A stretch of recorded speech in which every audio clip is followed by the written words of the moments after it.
राधे राधे। जय श्री श्याम। आप सभी श्याम भक्तों को कामिका एकादशी की हार्दिक शुभकामनाएं। आज हम आपको सुनाने जा रहे हैं कामिका एकादशी व्रत कथा। तो आइए कथा शुरू करते हैं। बोलिए लक्ष्मी नारायण भगवान की जय।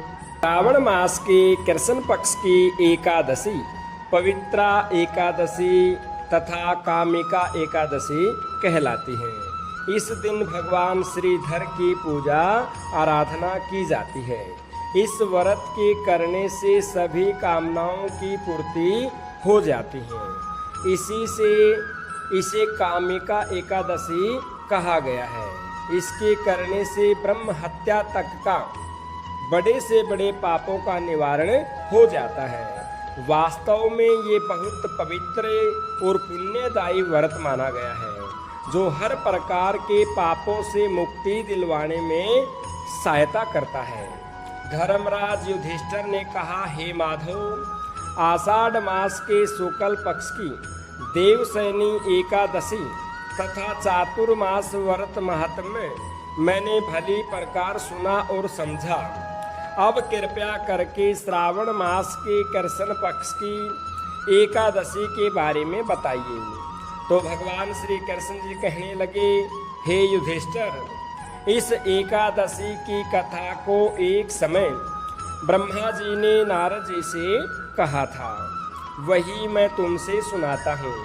नारद जी ने ब्रह्मा जी से पूछा था कि हे पितामह, श्रावण मास के कृष्ण पक्ष की एकादशी का क्या नाम है, क्या विधि का विधान है और उसका महात्म्य क्या है, ये सब जानने की मेरी बड़ी इच्छा है। कृपया पूर्वक कुछ बताइए।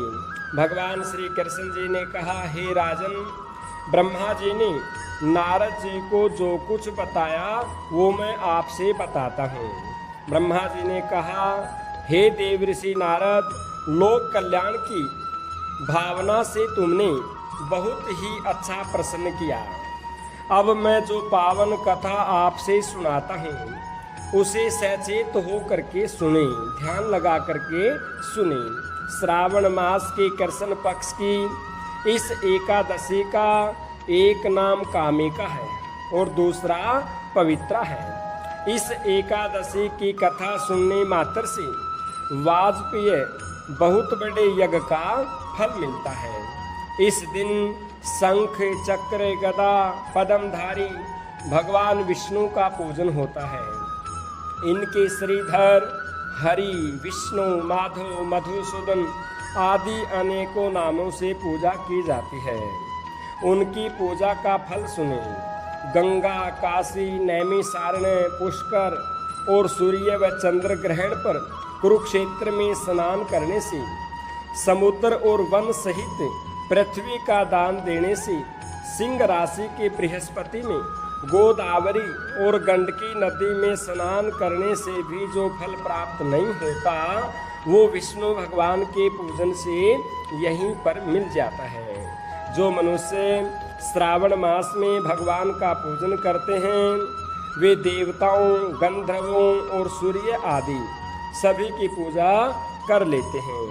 हे नारद, भीषण पापों के कीचड़ में फंसे हुए और संसार रूपी समुद्र में डूबे हुए मनुष्यों के लिए कामिका एकादशी का व्रत ही उद्धार करने वाला है। इससे बढ़कर के पापनाशक अन्य कोई उपाय नहीं है।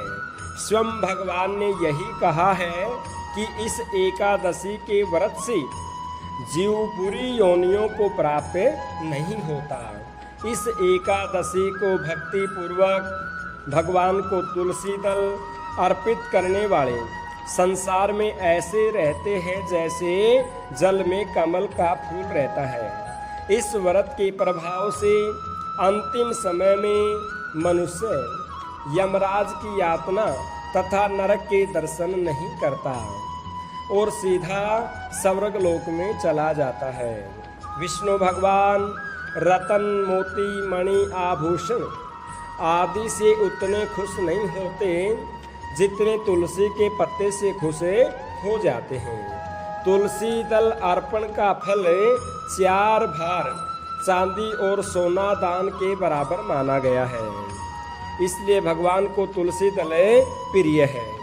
ब्रह्मा जी ने आगे कहा, भगवान की अति प्रिय तुलसी को मैं सदैव नमस्कार करता हूँ, नमस्कार करता हूँ, नमस्कार करता हूँ।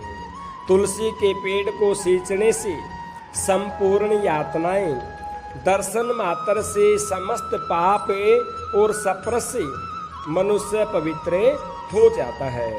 जो मनुष्य भगवान के चरणों में तुलसी का पत्ता अर्पित करता है वो सभी पापों से मुक्त हो जाता है। कामिका एकादशी की रात्रि को दीपदान तथा जागरण के महात्म्य का वर्णन चित्रगुप्त भी नहीं कर सकते।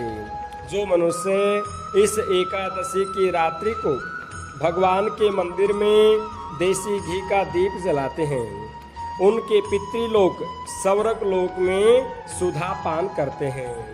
जो गौशाला में घी का या तिल के तेल का दीपक जलाते हैं वे 100 करोड़ दीपक युक्त हो करके सूर्य लोक में जाते हैं। अंत में ब्रह्मा जी ने कहा, ब्रह्म हत्या तथा भ्रूण हत्या आदि पापों को नष्ट करने वाली इस कामिका एकादशी का व्रत मनुष्य को यत्न पूर्वक जरूर करना चाहिए। व्रत करने पर तो सभी कामनाओं की पूर्ति हो जाती है। इस कामिका एकादशी के महात्म्य को श्रद्धा पूर्वक पढ़ने या सुनने वाले के सभी पापे नष्ट हो जाते हैं और उसे विष्णु लोक की प्राप्ति हो जाती है। बोलिए लक्ष्मी नारायण भगवान की जय। गोविंद जय जय गोपाल जय जय गोविंद जय जय गोपाल जय जय श्री राधा रमण हरि गोविंद जय जय श्री राधा रमण हरि गोविंद जय जय। ब्रह्मा जी की जय जय, विष्णु जी की जय जय, ब्रह्मा जी की जय जय, विष्णु जी की जय जय।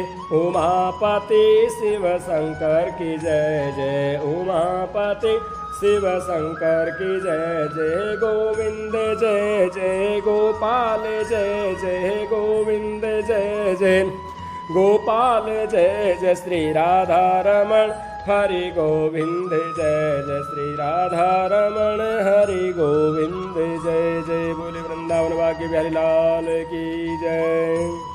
यदि आप सभी को हमारी कथा पसंद आई हो तो हमारी वीडियो को लाइक करें, शेयर करें और सब ऐसी अनेक कथा सुनने के लिए हमारे चैनल को सब्सक्राइब करें ताकि हमारी वीडियो सबसे पहले आपके पास पहुंच जाए। राधे राधे, धन्यवाद।